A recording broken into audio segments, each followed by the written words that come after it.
बच्चों, आज हम लोग पढ़ेंगे केमिकल काइनेटिक्स, रासायनिक बलगतिकी। ये आपका सेकंड चैप्टर है।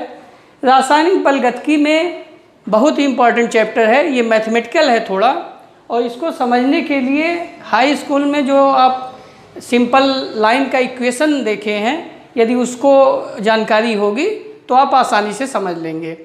यदि जिन बच्चों को मैथ की थोड़ी कम जानकारी है, मैं बताने का प्रयास करूँगा, उसको ध्यानपूर्वक देखेंगे। इस चैप्टर में बेटा 2-3 चीज़ें पढ़नी है।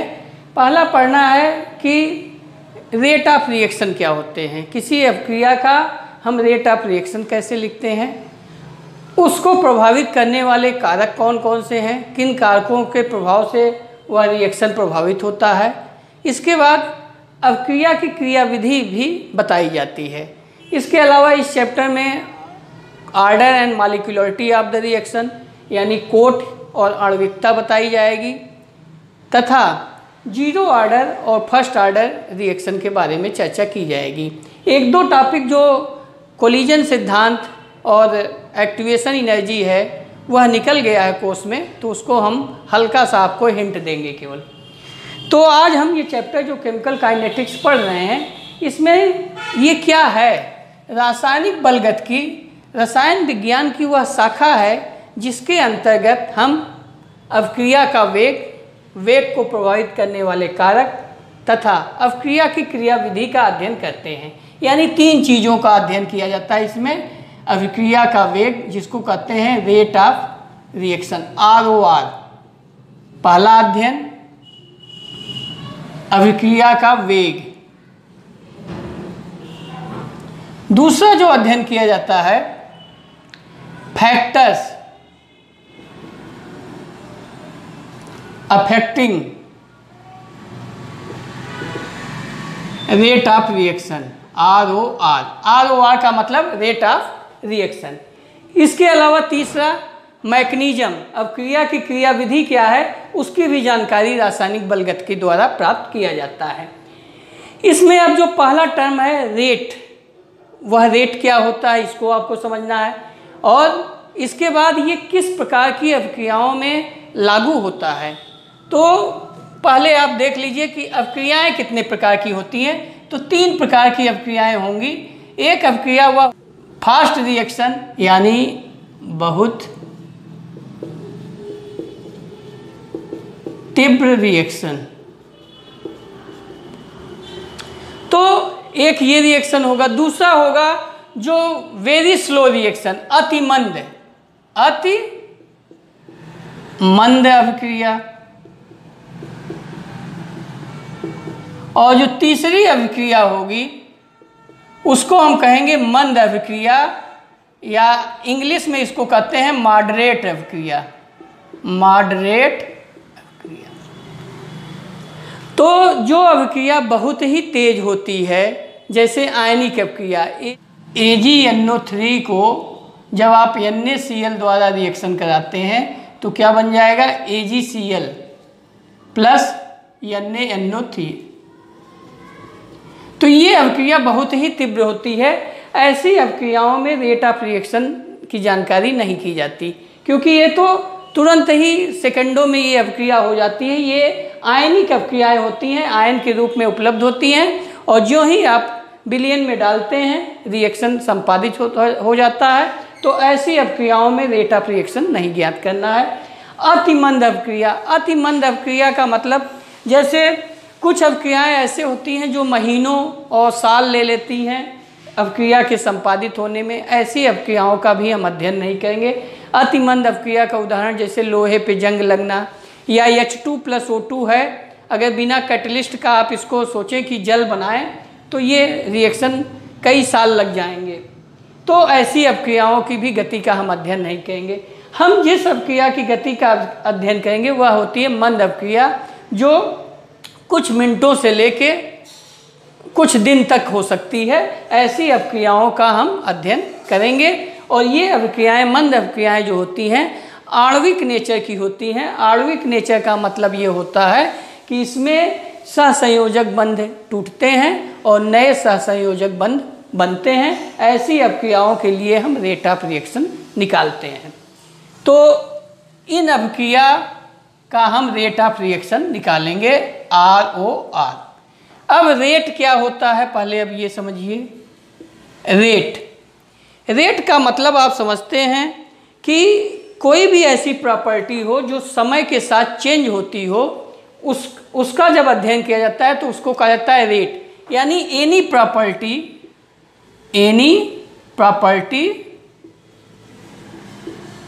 चेंज किसके रिस्पेक्ट में? टाइम। यानी टाइम के रिस्पेक्ट में कोई भी प्रॉपर्टी का जब चेंज का अध्ययन किया जाता है तो उसको हम कहते हैं रेट। अब अभिक्रिया में कौन सी प्रॉपर्टी का चेंज हम देखेंगे? तो अभिक्रिया में समय के साथ कंसंट्रेशन चेंज होता है। तो जब कंसंट्रेशन चेंज होगा तो यह कंसंट्रेशन यदि जली विलयन होगा तो मोलरता के रूप में चेंज देखेंगे, मोल पर लीटर के रूप में, और यदि वह गैसीय अवस्था में होगा तो ATM के रूप में देखेंगे। तो इस प्रकार से इन अभिक्रियाओं का जो हम अध्ययन करेंगे, यहाँ पे चेंज इन कंसंट्रेशन और नीचे क्या हो जाएगा? टाइम। तो इसको हम कहेंगे रेट। इसको हम स्मॉल r द्वारा दिखाते हैं। तो रेट ऑफ रिएक्शन रासायनिक अभिक्रिया में कंसंट्रेशन के चेंज टाइम के साथ जो होता है उसी को हम कहते हैं रेट ऑफ रिएक्शन।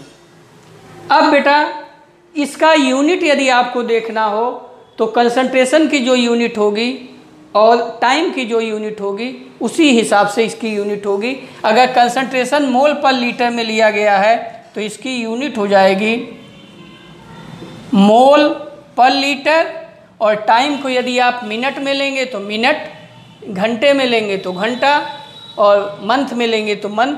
तो यहाँ हम केवल टाइम लिख देते हैं, टाइम -1। तो यूनिट हो गई रेट की मोल, L माइनस और T माइनस। और यदि हम चेंज इन कंसंट्रेशन ATM में लेते हैं, गैसीय अवस्था है, तो ATM पर टाइम इनवर्स या ATM टाइम इनवर्स। तो ये रेट ऑफ रिएक्शन का यूनिट हो गई। अब आप आइए कि कैसे हम रेट ऑफ रिएक्शन, ये चेंज इन कंसंट्रेशन कैसे निकालते हैं।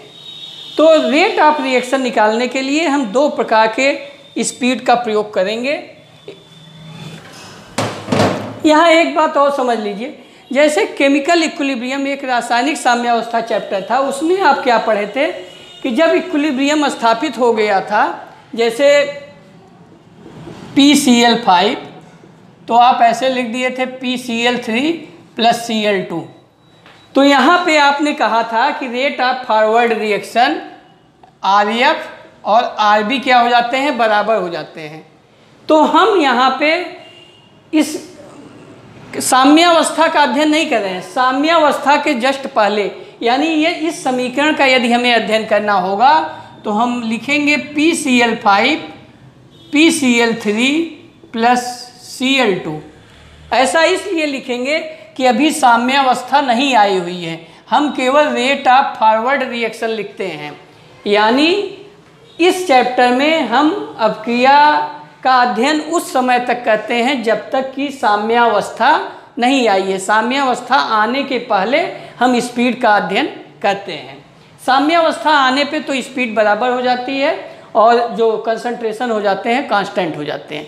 तो जस्ट पहले, तो यानी जो केमिकल इक्विलिब्रियम है वह बताता है कि हमारा रिएक्शन कहाँ तक जाएगा, हाउ फार, माने हमारा रिएक्शन कहाँ तक जाके स्थिर दिखने लगेगा, और ये बताता है कि हाउ फास्ट, कि हमारा रिएक्शन कितनी तेज साम्यावस्था पे पहुँचेगा।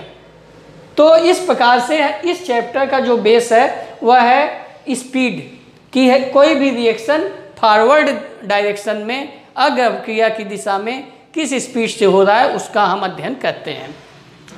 यहाँ पे अभी हमने आपको बताया कि रेट का मतलब होता है कंसंट्रेशन में change with respect to time.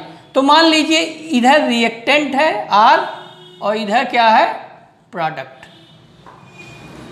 तो इस रिएक्शन का हमें अध्ययन करना है, तो हम दो प्रकार से इस रिएक्शन की स्पीड लिख लेते हैं। एक को कहते हैं एवरेज रेट ऑफ रिएक्शन, इसको ध्यान से समझिएगा। Average rate of reaction ROR, और दूसरा है instantaneous. Average rate of reaction का मतलब औसत वेग क्या होती है रिएक्शन की, और तत्क्षणिक किसी समय विशेष पे अभिक्रिया का वेग क्या होता है उसका अध्ययन किया जाता है। तो रेट का अध्ययन करने में हमने बताया रेट का मतलब होता है R, change in concentration with respect to time, यानी टाइम के साथ कंसंट्रेशन में जो चेंज होता है उसी को हम कहते हैं रेट ऑफ रिएक्शन। तो यहाँ ये अभिकारक है, ये उत्पाद है, इसको रिएक्टेंट कहते हैं, इसको प्रोडक्ट कहते हैं। तो माइनस रिएक्टेंट में जो कंसंट्रेशन होगा समय के साथ घटता जाएगा, तो change in concentration delta R by delta T। यदि हम इसका अध्ययन करेंगे, यानी इसमें समय के साथ कंसंट्रेशन घटेगा और यहाँ पे समय के साथ कंसंट्रेशन बढ़ेगा, तो डेल्टा P अपान डेल्टा T।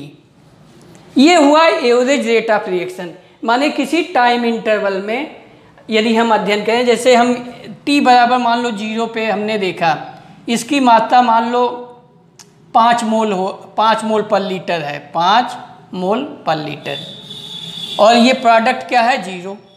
यदि T बराबर 15 मिनट बाद इसकी मात्रा घट के हो गई 3 मोल पर लीटर, तो इसका मतलब है 2 मोल पर लीटर ये बन गया।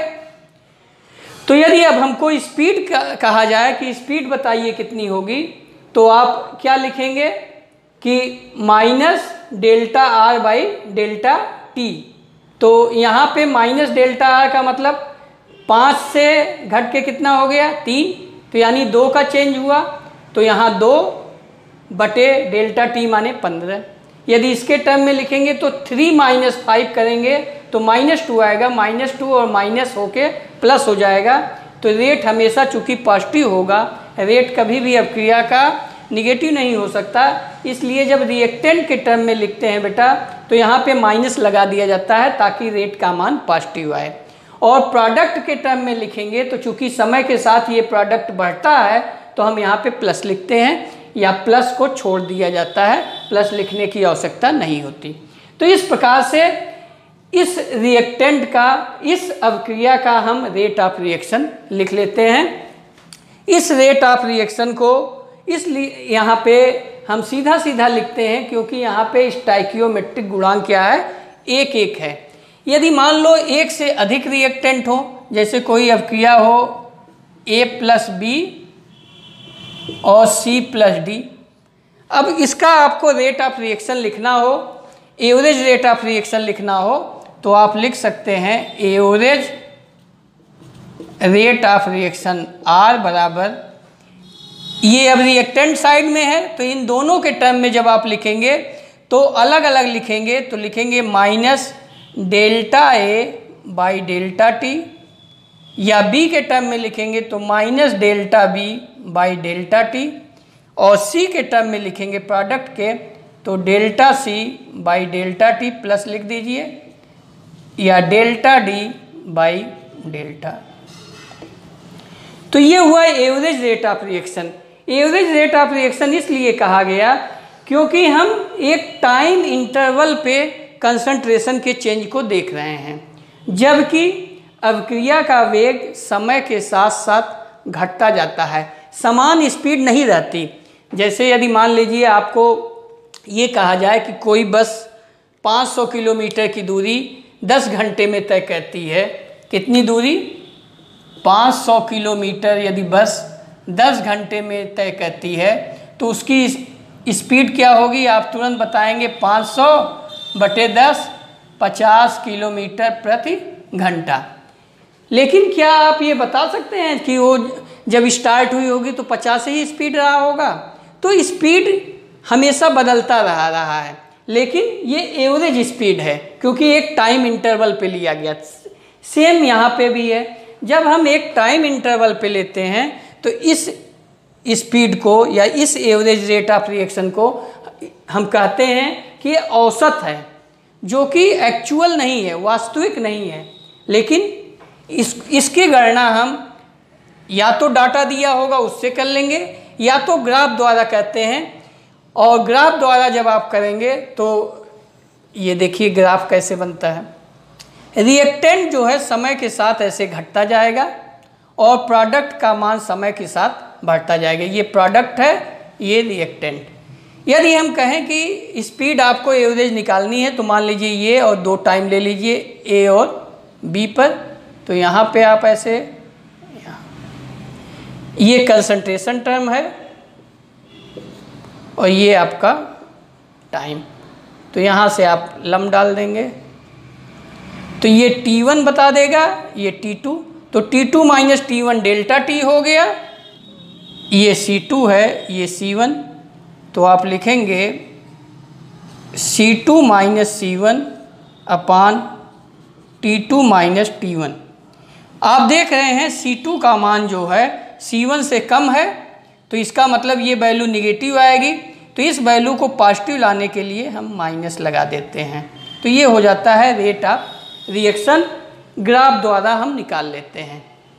लेकिन ये तब सत्य है रेट ऑफ रिएक्शन जब इसका स्टोइकियोमेट्रिक गुणांक 1 हो। यहाँ पे समय के साथ साथ अभिकारक क्या हो रहा है, विलुप्त हो रहा है, ये डिसअपीयर हो रहा है। और C और D प्रोडक्ट क्या हो रहा है, अपीयर हो रहा है। तो रेट ऑफ रिएक्शन यदि आपको एक टर्म में माने लैंग्वेज में डिफाइन करना हो तो आप कह सकते हैं कि rate of disappearance of reactant or rate of appearance of product per mole. मान लीजिए अब आपका रिएक्शन ये हो गया AA plus BB CC plus DD। अब यहाँ पे जब एवरेज रेट ऑफ रिएक्शन आप लिखेंगे तो आप ये देख रहे हैं कि यहाँ पे स्टोइकियोमेट्रिक गुणांक क्या है, अलग अलग है। तो स्पीड क्या हो जाएगी, अलग अलग हो जाएगी यदि हम इसके स्टोइकियोमेट्रिक गुणांक से भाग न दें।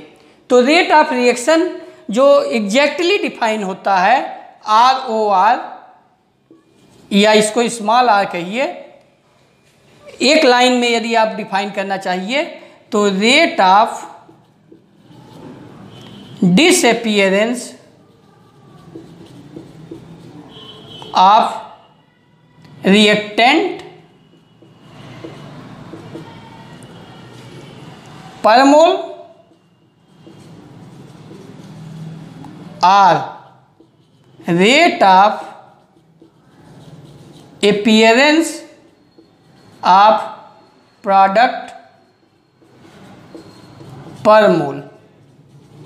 देखो बेटा, यहाँ रेट ऑफ डिसअपीयरेंस का मतलब हो गया कि कंसंट्रेशन में चेंज, या इसको दूसरी भाषा में लिख सकते हो यानी इकाई मोल में, इकाई समय में कंसंट्रेशन में जो चेंज होता है वही है rate of reaction. Rate of reaction क्या है, आर। हिंदी में आप समझिए इकाई समय, इकाई समय में प्रति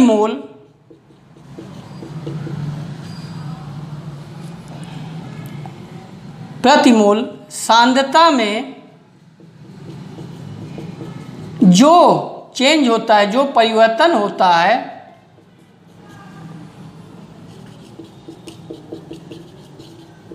वही आपका अभिक्रिया का वेग कहलाता है। वही अभिक्रिया का वेग कहलाता है। इसका अब क्या मतलब है, अब देखिए, अब इस बात को हम यहाँ पे अप्लाई कर रहे हैं। तो इसकी सहायता से जब आप इस अभिक्रिया का रेट ऑफ रिएक्शन लिखेंगे,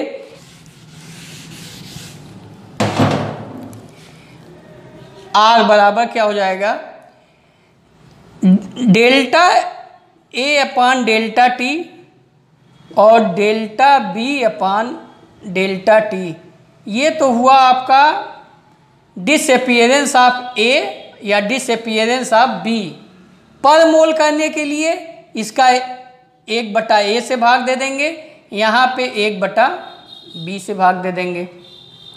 उसी प्रकार से इसका अपीयरेंस कितना है, 1/c delta C by delta T, और इसका जो हो जाएगा 1/d डेल्टा D बाई। ये बहुत इम्पॉर्टेंट है। किसी भी अपक्रिया का रेट ऑफ रिएक्शन इसी फार्मूले द्वारा लिखा जाता है। यह एक जनरल इक्वेशन है। इसकी सहायता से आपको कोई भी इक्वेशन लिखना हो जिसमें रिएक्टेंट में चाहे यहाँ पे स्टैचियोमेट्रिक हो चाहे ना हो, आप लिख लेंगे। जैसे यदि हम कहें इसके लिए लिखिए N2 + 3S2 2NH3 के लिए आप रेट ऑफ रिएक्शन लिखिए।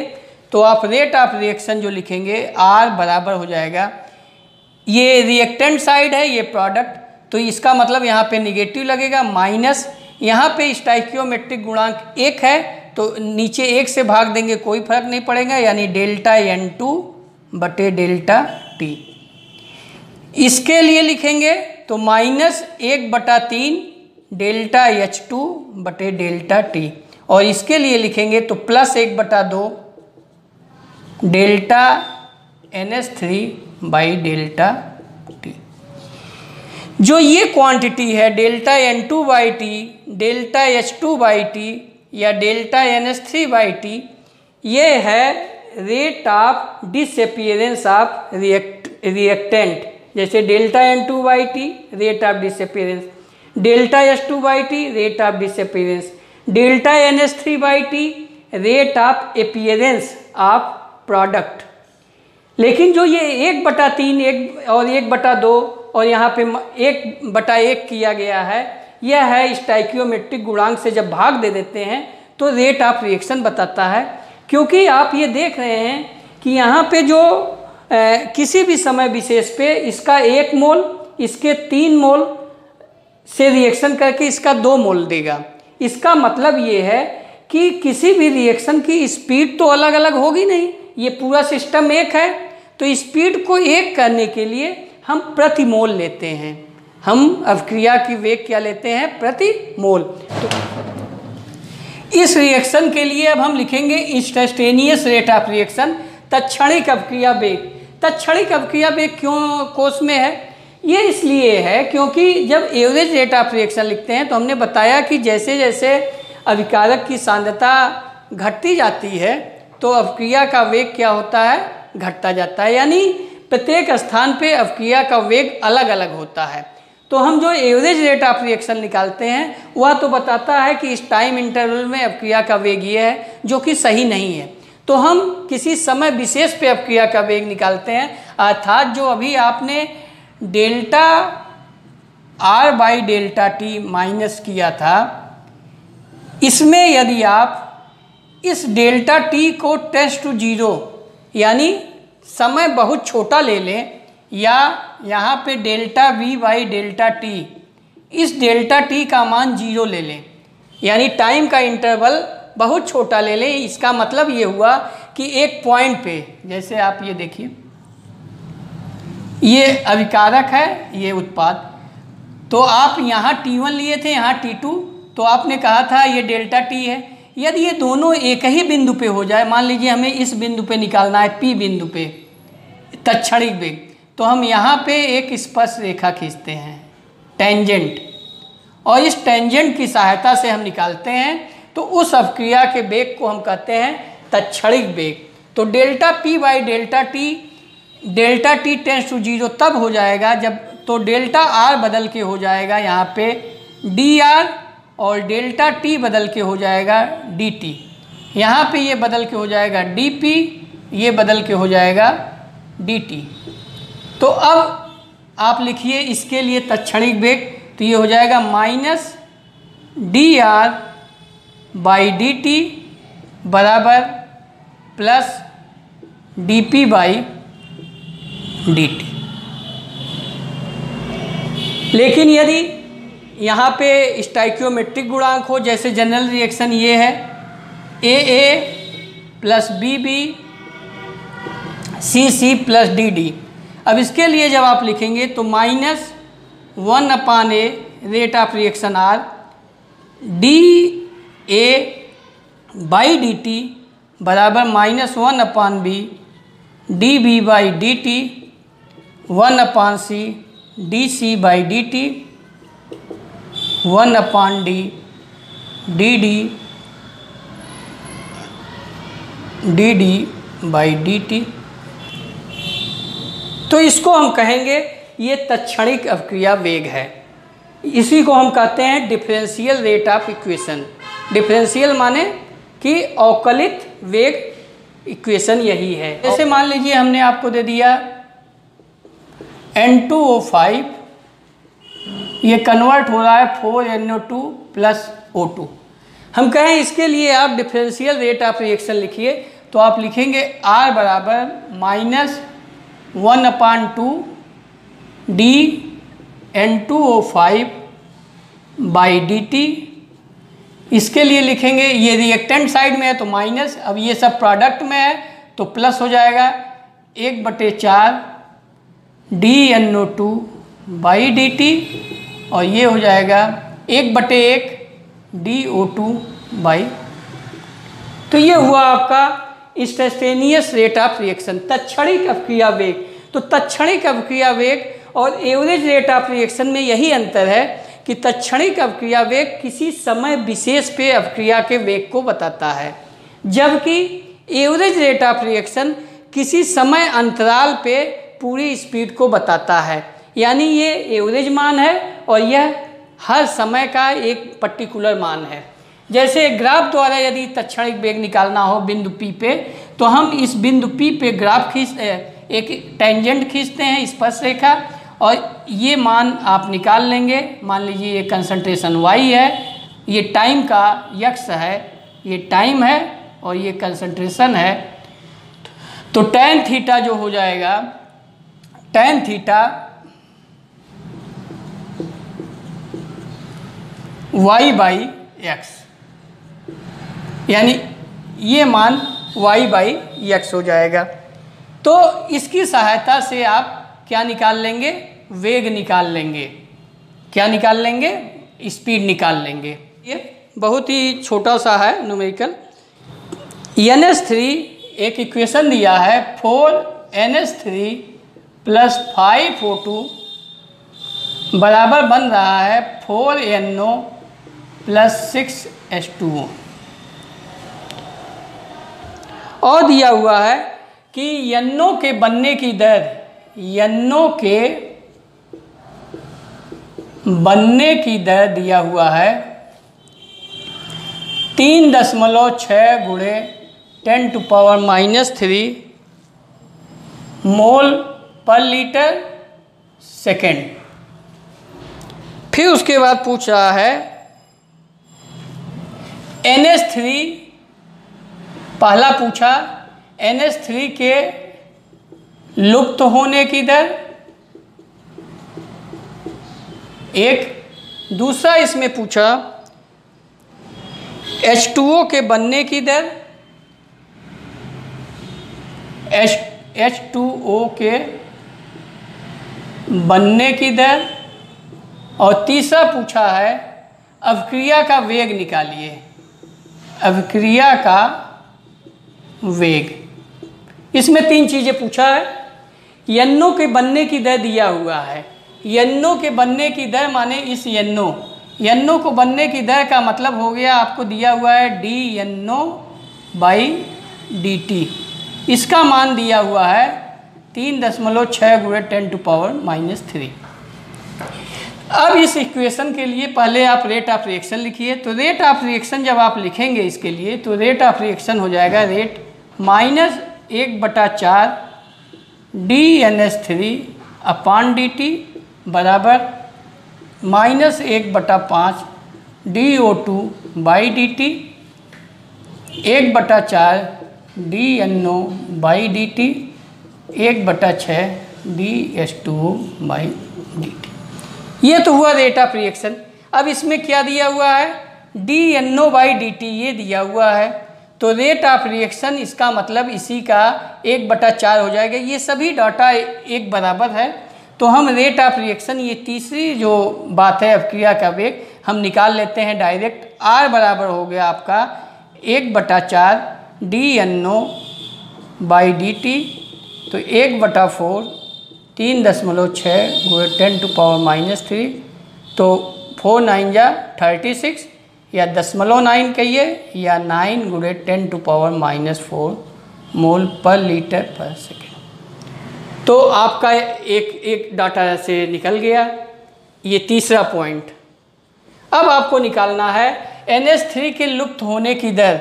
NH3 ये लुप्त हो रहा है dNH3/dt के स्पीड से, तो R का मान मालूम हो गया, तो इसकी सहायता से आप 4 गुना करेंगे तो dNH3/dt निकल जाएगा।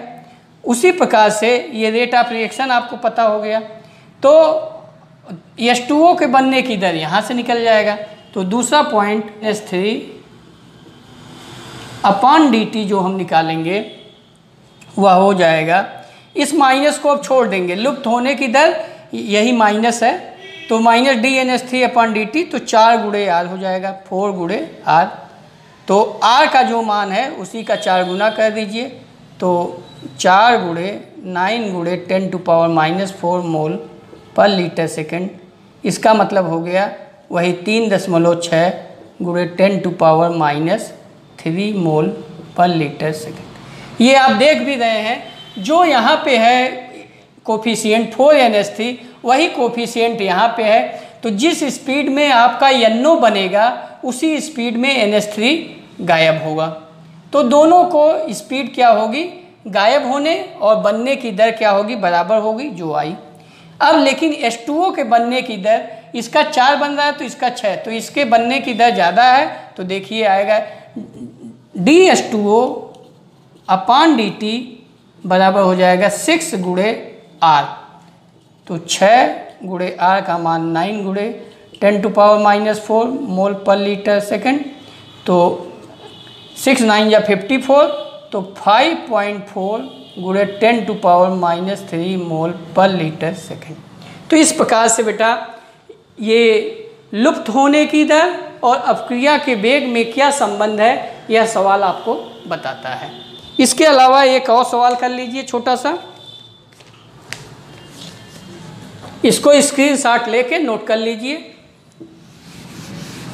एक सवाल और है, 2N2O5 ये कन्वर्ट हो रहा है 4NO2 + O2 में, और दिया हुआ है कि N2O5 की सांद्रता 50 मिनट में घटकर, इस N2O5 की सांद्रता 50 मिनट में घटकर 2.33 मोल से हो जाती है 2.08 मोल। यानी N2O5 को देखा गया रिएक्टेंट को 50 मिनट में प्रारंभिक 2.33 था, जो घट के 2.3 यम का मतलब मोल पर लीटर हो जाता है। तो पूछा है अभिक्रिया का औसत वेग निकालना है, और NO2 के उत्पादन की दर, और NO2 के उत्पादन की दर। औसत वेग को कहा है कि मिनट में भी निकालिए और सेकंड में भी निकालिए, दोनों में, और ये मिनट में दिया हुआ है। तो पहले तो आप औसत वेग का फार्मूला लिखेंगे, चाहे औसत वेग पूछे चाहे इंस्टेंटेनियस वेग पूछे, फार्मूला तो वही है, केवल वहाँ डेल्टा हो जाता है, वहाँ डी हो जाता है। तो इसका जब आप इक्वेशन लिखेंगे औसत वेग के लिए, तो आप जानते हैं R बराबर हो जाएगा 1/2 माइनस डेल्टा N2O5/डेल्टा T, तो -1/2 डेल्टा N2O5 यानी चेंज इन कंसंट्रेशन। यहाँ पे 2.08 में से जब आप घटाएंगे 2.33, ये मोल पर लीटर है बटे 50, तो -1/2 ये आएगा 25.50 ये मोल पर लीटर, और ये मिनट है,